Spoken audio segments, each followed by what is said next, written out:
नमस्कार साथियों, स्वागत है आपका हमारे YouTube चैनल DS ऑफिशियल शिक्षा में। तो हम पॉलिटी के आगे का जो है क्रम स्टार्ट करते हैं। अब तक हमने पॉलिटी में संवैधानिक विकास एवं उसकी विशेषताओं को देखा। संवैधानिक विशेषताओं में उसके जो है हमारा जो विश्व का सबसे लंबा और लिखित संविधान है बड़ा, उसको देखा हमने। आइए अब आज देखते हैं भारतीय संविधान का जो है प्रस्तावना, प्रियम्बल, उद्देशिका जिसको कहते हैं। तो प्रस्तावना में साफ साफ लिखा है कि हम भारत के लोग, यानी ये एक प्रतिज्ञा है, प्रत्येक भारतीयों के लिए एक प्रतिज्ञा है, उनको अधिकार प्रदान करवाने के लिए, स्वतंत्रता प्रदान करवाने के लिए, समानता अवसर प्रदान करवाने के लिए। तो लिखा है कि हम भारत के लोग भारत को एक संपूर्ण प्रभुत्व संपन्न, समाजवादी, पंथनिरपेक्ष, लोकतंत्रात्मक गणराज्य बनाने तथा उसके समस्त नागरिकों को सामाजिक, आर्थिक, राजनैतिक, न्याय, विचार, अभिव्यक्ति, विश्वास, धर्म और उपासना की स्वतंत्रता, प्रतिष्ठा और अवसर की समानता प्राप्त कराने के लिए तथा उन सब में व्यक्ति की गरिमा, राष्ट्र की एकता, अखंडता को सुनिश्चित करने वाली बंधुता बढ़ाने के लिए दृढ़ संकल्प होकर अपनी इस संविधान सभा को आज 26 जनवरी 1949 को एतद द्वारा संविधान को अंगीकृत, अधिनियमित एवं आत्मार्पित करते हैं 20 नवंबर 1949 को। तो इसमें देखिए, प्रभुत्व संपन्न समाजवादी का अर्थ होता है कि समाज का जो है मार्क्स साम्य समाजवादी नहीं, भारत का एक समाजवाद जो हर तबके को बराबर का अधिकार प्रदान करे, एवं पंथनिरपेक्ष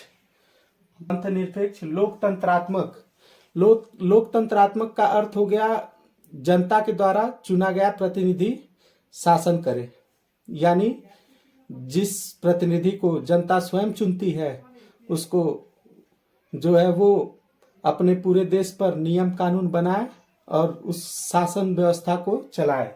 उसके बाद है गणराज्य।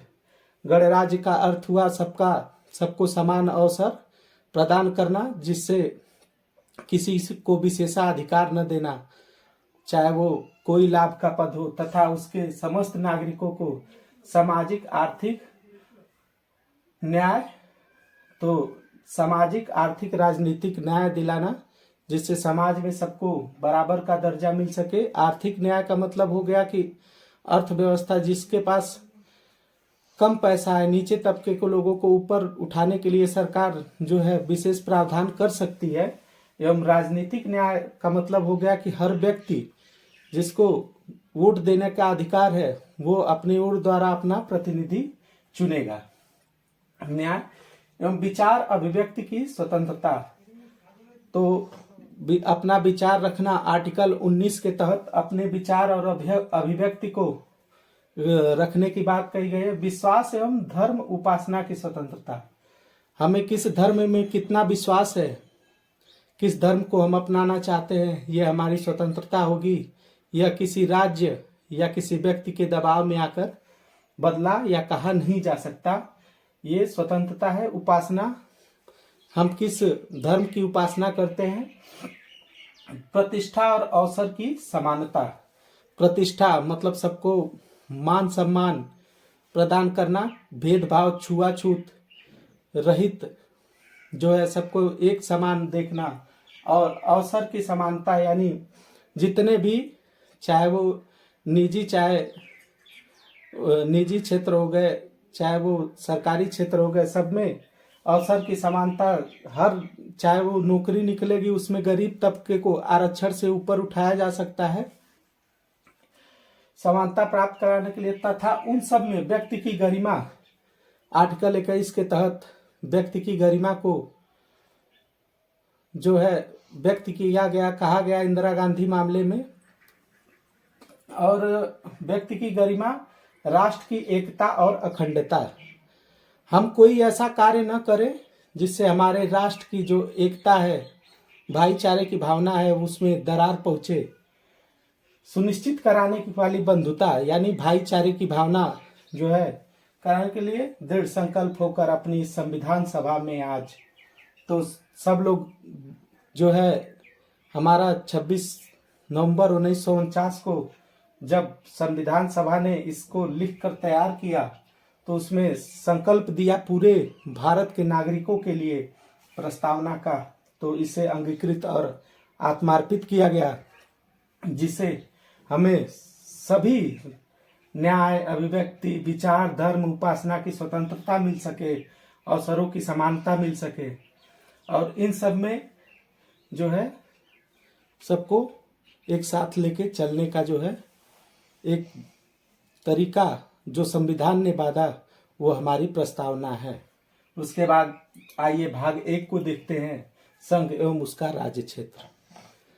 तो भारतीय संविधान में भाग 1 में अनुच्छेद 1 से लेकर 4 तक संघ एवं उसके राज्य क्षेत्र हैं, जिसमें अनुच्छेद 1 का 1 के अनुसार भारत अर्थात इंडिया राज्यों का संघ होगा। भारत अर्थात इंडिया राज्यों का संघ होगा।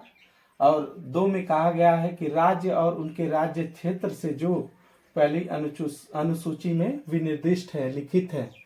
अनुच्छेद 1 का 3 में कहा गया है कि भारत के राज्य क्षेत्र से निम्न क्षेत्र शामिल होंगे, यानी कौन कौन से क्षेत्र जो है भारत के राज्य क्षेत्र में शामिल हो सकते हैं उनके बारे में बताया गया है। तो राज्यों के राज्य क्षेत्र, जो राज्य हैं उनके राज्य क्षेत्र, संघ के राज्य क्षेत्र एवं अन्य राज्य क्षेत्र जो अर्जित किए जाए। वर्तमान में अनुसूची में 28 राज्य और 8 केंद्र शासित प्रदेश या केंद्र राज्य क्षेत्र हैं। तो संघ में जो राज्य क्षेत्र हैं उसके नाम पर भी बदलाव किया जा सकता है। और अनुच्छेद 2 में दिया गया है कि संसद विधि द्वारा संघ में नए राज्यों का प्रवेश या उसकी स्थापना कर सकेगी।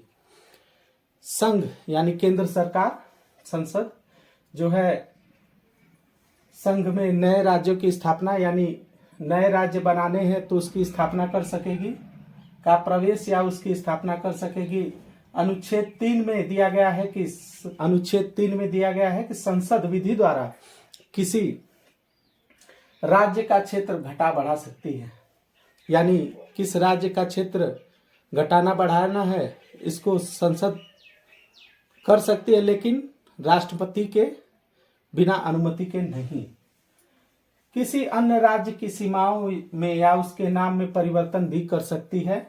राज्य को उनकी राज्य क्षेत्र में होने वाले परिवर्तन के संबंध में अपनी राय देने का अधिकार है, यानी वो अपना केवल सरकार को राय दे सकते हैं, अपना मत व्यक्त कर सकते हैं, लेकिन ये जरूरी नहीं है कि केंद्र सरकार उसको माने ही।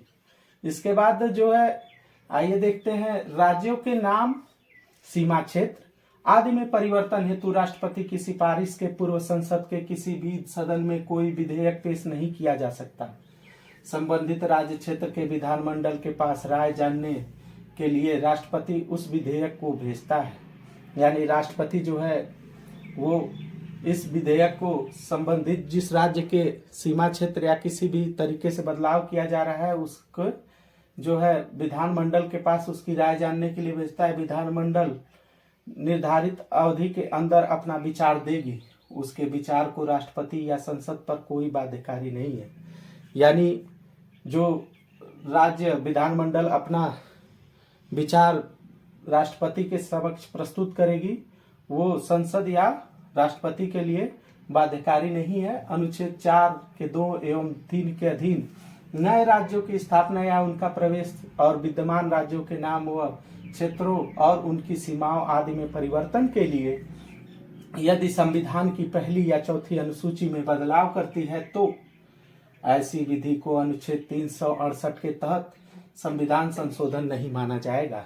अतः इन्हें बिना किसी विशेष प्रक्रिया के तथा किसी अन्य साधारण विधान की तरह साधारण बहुमत द्वारा पारित किया जा सकता है, यानी साधारण बहुमत द्वारा जो है पारित किया जा सकता है। तो आइए देखते हैं कि किस किस मामले में आज तक राज्य क्षेत्रों में परिवर्तन किया गया है। तो बेरूबारी संघ मामले में सर्वोच्च न्यायालय ने कहा कि संविधान संशोधन के पश्चात कोई राज्य क्षेत्र किसी अन्य राष्ट्र को सौंपा जा सकता है। नवे संविधान संशोधन 1960 द्वारा बेरूबारी राज्य क्षेत्र पाकिस्तान को सौंप दिया गया था तथा 100वें संविधान संशोधन 2015 के द्वारा कुछ भारतीय क्षेत्र बांग्लादेश को भी सौंपा गया। तो बेरूबारी जो एक जगह था, राज्य का क्षेत्र था, उसे पाकिस्तान को सौंपा गया। और 1950 के बाद निर्मित राज्यों को आइए देख लेते हैं। तो आंध्र प्रदेश मद्रास के कुछ क्षेत्रों को अलग कर आंध्र प्रदेश राज्य अधिनियम 1953 द्वारा निर्मित हुआ। तो 1953 के राज्य अधिनियम द्वारा आंध्र प्रदेश का निर्माण हुआ और राज्य पुनर्गठन अधिनियम 1956 द्वारा हैदराबाद राज्य के तेलुगु भाषी क्षेत्र को आंध्र प्रदेश में मिलाकर एक बृहत आंध्र प्रदेश की स्थापना की गई।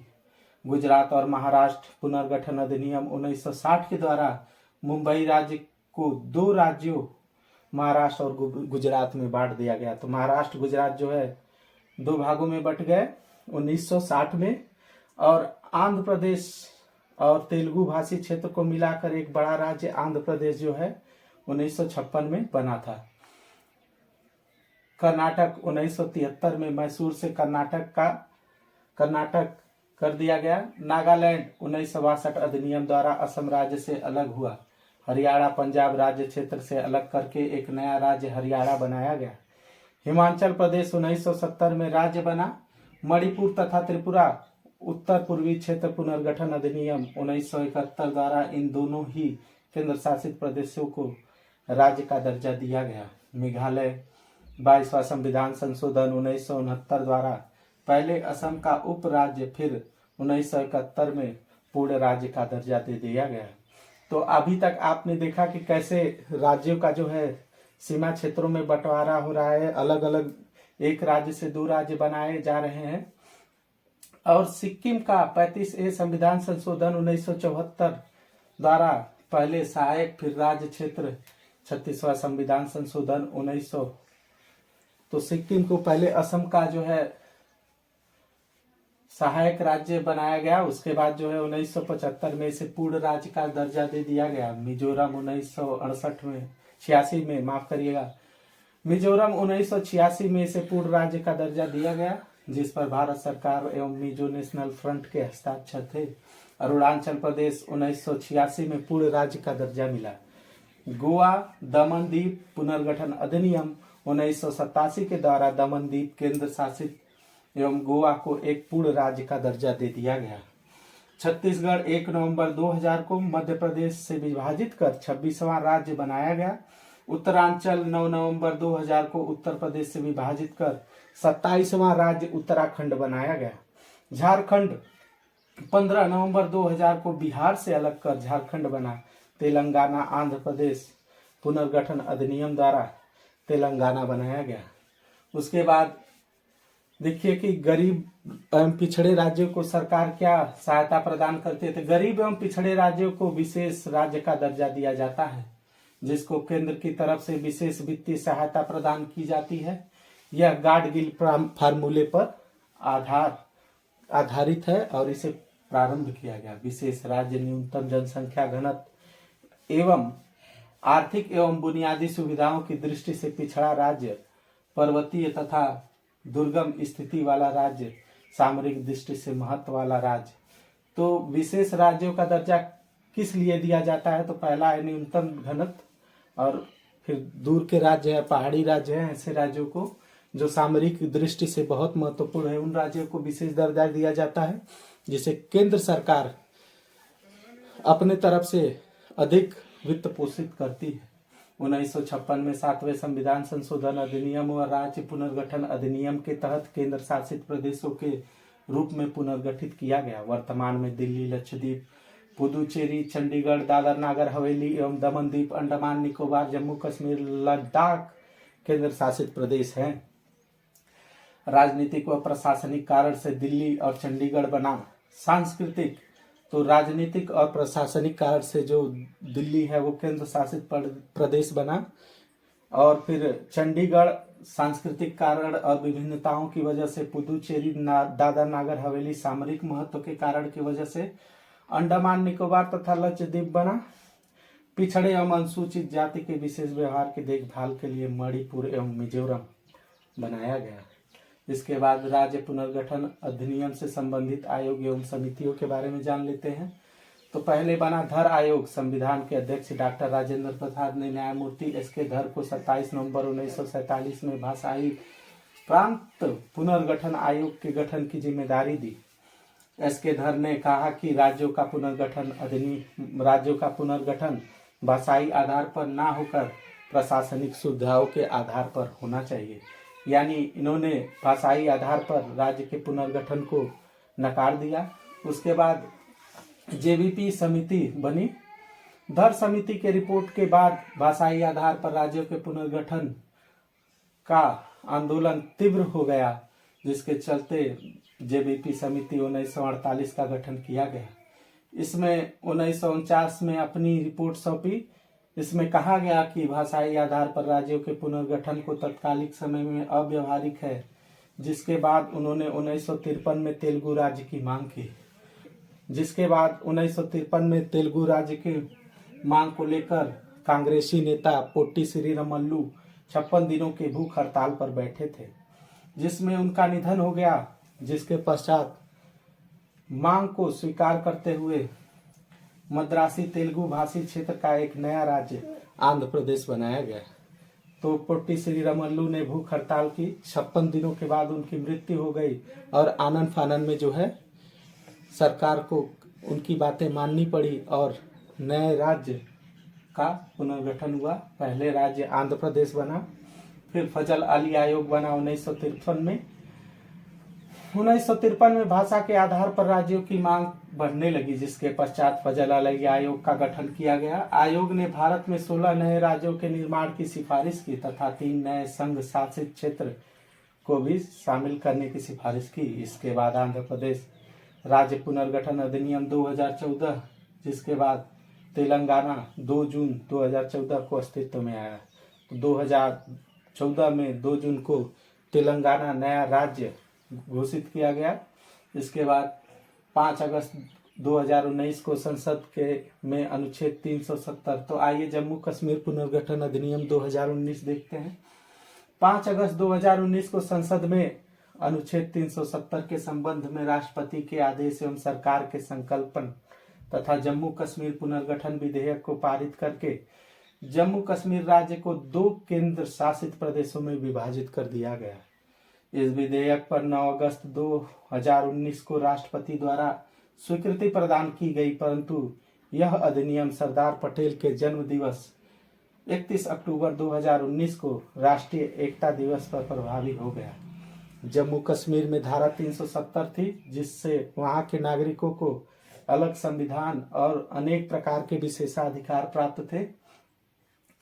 फिर आइए देखते हैं पूर्वोत्तर परिषद क्या है, यानी नॉर्थ ईस्ट की जो परिषदें हैं उनके बारे में जानेंगे। इस परिषद का गठन एक अलग संसदीय अधिनियम पूर्वोत्तर परिषद अधिनियम 1971 द्वारा किया गया, जिसका मुख्यालय शिलांग में है। वर्तमान में इसमें 8 सदस्य हैं: असम, मणिपुर, मिजोरम, अरुणाचल प्रदेश, नागालैंड, मेघालय, त्रिपुरा एवं सिक्किम। इस परिषद के अध्यक्ष केंद्र के गृह मंत्री एवं पूर्वोत्तर क्षेत्रीय विकास राज्य मंत्री उपाध्यक्ष होंगे। तो अध्यक्ष जो है नॉर्थ ईस्ट के परिषद के जो है गृह मंत्री है एवं उपाध्यक्ष जो है वो विकास राज्य मंत्री हैं। पूर्वोत्तर राज्यों के राज्यपाल और मुख्यमंत्री इसके सदस्य हैं। यानी केंद्र द्वारा जो पूर्वोत्तर परिषद है वो गृह मंत्री के हाथों में है। उसके जो है परिषदों के विकास के संबंध में क्षेत्रीय परिषद के बारे में जान लेते हैं। इसका गठन संसद द्वारा 1956 में किया गया एवं 5 क्षेत्रीय परिषदों में विभाजित किया गया: उत्तर, मध्य, पूर्वी, पश्चिम एवं दक्षिण। ऐसे क्षेत्र का प्राकृतिक स्वरूप नदी, अपवाह तंत्र, संचार के साधन, सांस्कृतिक भाषाई बहुलता, आर्थिक विकास का स्तर एवं आवश्यकता, सुरक्षा, कानून व्यवस्था है। गृह मंत्री अध्यक्ष सदस्य राज्यों के मुख्यमंत्री एवं 2 अन्य मंत्री हो सकते हैं, जिसे विधि नीति आयोग एवं अन्य आयोग जो है भेजती है। उत्तरी क्षेत्र परिषद का मुख्यालय दिल्ली में है।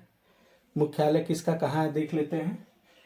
केंद्र क्षेत्र परिषद का मुख्यालय इलाहाबाद, पूर्वी क्षेत्र परिषद का मुख्यालय कोलकाता एवं पश्चिम क्षेत्र परिषद का मुख्यालय मुंबई, दक्षिण क्षेत्रीय परिषद का मुख्यालय चेन्नई में है। दोस्तों आज के क्लास में बस इतना ही। मिलते हैं आपसे फिर एक नए टॉपिक भाग 2 संविधान की नागरिकता से। तब तक के लिए जय हिंद, जय भारत, भारत माता की जय।